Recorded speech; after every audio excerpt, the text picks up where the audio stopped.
Hey, this is Emily at Inflatable Kayak setting up the AirFusion EVO with you. So we got a few parts to this. We got the floor, we got two thwarts, we got a seat, we got poles, we got the kayak, and I'm going to show you how to put all of it together, don't worry. So step number one is to unfold the kayak.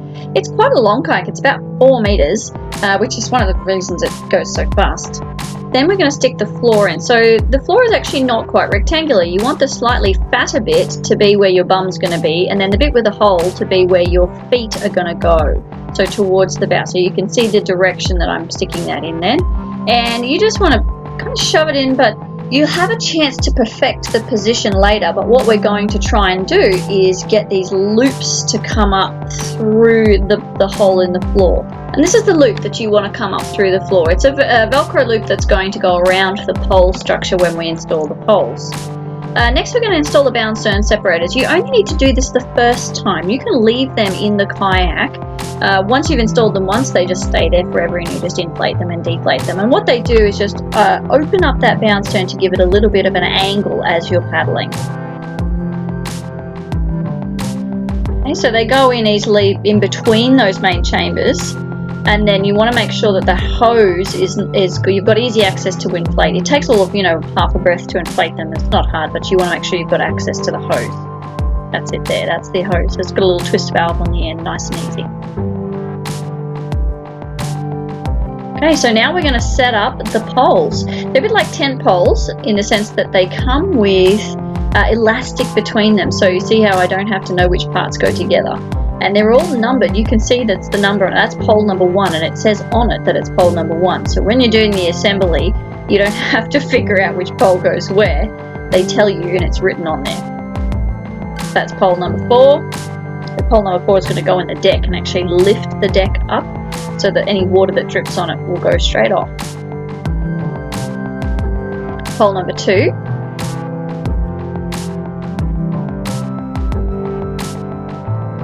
And then this is a little joining pole, so it's labelled, nearly copped it then in the head, didn't I? It's pole number 3, but I call it really the connector pole. It just connects pole. It slides over like a sleeve connecting pole 1 and 2. Okay, so this is pole 1. So pole 1 is going to go through, I believe it's the front thwart. Or maybe that's the rear thwart. They kind of look the same. But the instructions specify, and see there's an arrow on there that actually tells you that is the front. It tells you this way to the front, okay, so you can kind of line it up with the kayak and you know that that's the way it's going to go. Now the pole sits on the underside of the thwart, so the pole will go kind of on the floor of the kayak inside, and then the thwart will be above that. And the purpose of that thwart is just to separate the side chambers of the kayak. Otherwise it would just be very narrow, if that makes sense. So it separates them out at each end, but you'll see that as it gets inflated. So this is pole number 2, and pole number 2 goes in the rear thwart. So again, I'm looking for the arrow. There the arrow says this side up, and this way points to the back, or to your feet, or whatever it is that it says. You slip that pole through, and then you watch as your child undoes all your hard work by taking things apart. She is just trying to help. Okay, so now we've got, see how the pole is underneath the thwart? Then we slide it in and you use the, at the back you actually have that hatch to get access, and you basically want to clip it in. Now that means that there is an existing pole structure at each end of the kayak, both at the bow and the stern, and that's what you're clipping it into. It's pretty easy to see. I undid it again so that you could see me doing it with my terrible camera angle, sorry about that. But you just slide it on, that's it. That's it, it's in. Make sure that's that little tube for the inflation chamber at the front, so you've got to get that out of the way. And then this is the front one, same thing, the thwart is on top of the pole, threaded through. Same thing, slide it down, there's a little access zipper at the front that you'll see, and that's where I slip my hand in, and I do the same thing, I just connect it up to the pole structure that's already in the bow and stern. And you saw at the start that this was folded up, so having that little rib structure inside doesn't compromise the portability of the kayak. It still folds up beautifully. Okay, so this is a little joiner pole. You need to basically slide it over, and then you lift up poles 1 and 2. Now you've got to get the connection right here.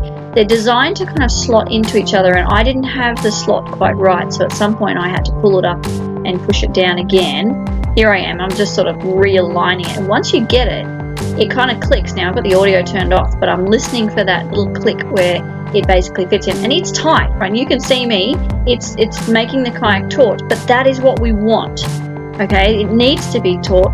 That's what gives the kayak this beautiful performance, because it's got such a smooth hull, because it's been pulled taut. And there I'm just sliding the sleeve over, and now I'm turning it to find a little pin lock. So there's a little pin that pops up that holds that hole number 3 into place. And then you've got an opportunity to sort of realign things. So I'm just pulling the side chamber out of the way of the floor. I'm checking my floor is nice and straight inside the kayak. So this is a good time to do this. And you also want to put those Velcro loops that we pulled through the floor. There's actually one at the front, one at the back. You want to put them on. So there's you can see that the front thwart is aligned with the dotted line. The Velcro loop is now over the pole structure, and that's the one that we pulled through the floor. So it's all Velcroed into place now, the pole. And that's the front thwart right at the end of the floor there. So it doesn't look like much at the moment, does it? It just looks like a whole pile of crumpled stuff, but it will start to, when we inflate, you'll see how ingenious the design is. It's incredibly simple and yet incredibly effective. So this is the deck riser pole. It goes through a sleeve in the top, and then again you just use the little hatch to connect it up. And that, just like I said, it makes the water run. If any water drips on the deck, it runs off the deck. So now we want to get to the inflation. And to inflate the side chambers, we need a special adapter, and the adapter comes in the repair kit, which comes behind the seat pocket. I say that because I get a lot of phone calls. Where's my repair kit? So you just clip the adapter onto the end of your hose. I'm using the Bravo 20 electric pump there. Once you go electric, you never go back. They're awesome. Bravo sell a fantastic range of pumps. In fact, we sell them. We sell all of the Bravo pumps on our website if you want to get a hold of one of those. They make life very easy. But you could easily use a double action hand pump or a double action hand pump with gauge for this. The bellows hook pump is not powerful enough. These are high pressure drop stitch chambers. So what you do is you take the valve cap off, and then you twist, then you set the valves to inflate. So when you set a valve to inflate, it basically means air goes into the chamber but doesn't come out. Now this Bravo pump's pretty cool. I've sped this up because it's just me inflating the chambers, and we're only partially inflating them here.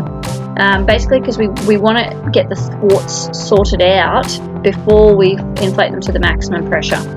So the Bravo pump's great. You can either set the pressure to what you want and then just let it and it'll auto shut off. But here I think because I'm doing a partial inflate, I've got my hand on it, I just turned it off when I got them to partially inflated. So now I'm just disconnecting the pump. Now you've got to take off the adapter to do the front and rear thwarts, because it's a different type of valve. It's a Boston valve, so you see me unscrewing it. Boston valves have 2 screws. One is for inflate and one is for deflate. So same kind of thing. You don't have to worry about all the air rushing out. Now these chambers, these thwarts don't go to very high pressure, 1 to 1.5. What they're really doing, as you can see how that rear one just pushed out the side chambers, and you're starting to see a kayak shape now. It's not just a bundle of material. It's actually looking like a kayak, and you can, oh, look at that. You can see the deck rising. You can see the side chambers pushing out, and there's a picture of the thwart. So what you're looking for is for them to be kind of aligned in a rectangle. Now that's not perfect because I'm not a perfectionist, but it's nice at the end. Oh, that one's on the dotted line, the other one's at the end of the floor, and they're pushing the sides out somewhat evenly, okay, so they're not completely wonky. Then we can go back once those chambers are aligned, because when you've got full pressure in the side chambers, it's very hard to even move the thwarts at all. They're jammed in there. So now I'm just sitting here, again I've sped this up because it's just me inflating with my pump, and we're looking for about 6 psi I believe for these main chambers. So drop stitch can take a lot of pressure, it can probably take a lot more than that, but it's simply not necessary to go higher than 6 psi to get really good performance out of this kayak. And you can see, look how taut it's looking now. It looks great. So now I'm just putting the valve caps on. These valves are great, the spring valves are great in the sense that air won't come out. However, it's good to have a backup. So I put the valve caps on all 4 of the chambers now that I know everything's nicely aligned and looking good. And there we go, that's the Boston valve caps on the front and rear thwarts as well. So I usually leave them off until everything's done, because it's easier to, if I needed to adjust after I'd done it, I could let a bit of pressure out the side chambers, adjust the thwarts, and then go back and everything, so I always wait till I'm finished to put the caps on. Okay, now we're going to install the seat. So the seat clips into the inner tube. It actually clips into the kayak shell in this model. And it clips in nice and high, which is just great because then you can really put some pressure on it. Like you can actually kind of lie back and relax in this seat a bit. It's very, very supportive. But the other great feature about this is there's an inflatable cushion in the seat. So that's great for a couple of reasons. First of all, you get a nice lift. So a lot of people don't like to have their bum at the same level as their heels because they've got tight hamstrings, they find it really uncomfortable. So your bum is lifted. Second of all, it's a cushion, so you're comfy. And third of all, it packs away smaller if it's a cushion because you can obviously release the air out. Now it's a drop stitch, so it means the cushion on the seat, so you can inflate it to really high pressure if you need to. However, if you want a bit of give, you don't have to. So this is just one breath to get that coaming inflated. Even if you're not putting a skirt on, it's good to inflate it, just keeps the splash on. And these are those deck separators. Now, I didn't make sure that the little twist valve tube was not being pinched by the chamber, so that's why I had to bend over. That's how you'd like to have it. And that's just literally half a breath of air in there, and you're done. Nice and easy. Then we zip it all up, basically. So this is your nice rear hatch with a roll top. It keeps everything dry inside. It's great. And then it has a Velcro cover on the hatch, so that any water that splashes on just splashes right off. But you've got your roll top there to keep it extra dry just in case. And away we go. So you can see, look how rigid it is, right? Totally rigid with that high pressure chamber. And you can see when I throw it down, because my toddler is about to run into the water without life jacket on. You can see how I throw it down. Look at the rigidity. It basically bounces there. So I've got one of those kids that just likes to run into the water. This is how you gracefully enter this kayak. Plonk. It's relatively stable. Not as stable as our others because it's quite narrow across the beam, which is what gives it its speed, but relatively stable. You can plonk yourself in. And look at it go now. So it only takes a few strokes and I am just away. And this was a very windy day that I was doing this. I was getting blown away at every moment. And it just zoomed. It was absolute delight on the water. So all in all, a simple but ingenious design, absolutely magnificent on the water and fairly lightweight to boot. So this is my new favourite kayak. If you'd like to get a hold of this kayak, please get in touch. This is Emily at Oz Inflatable Kayaks.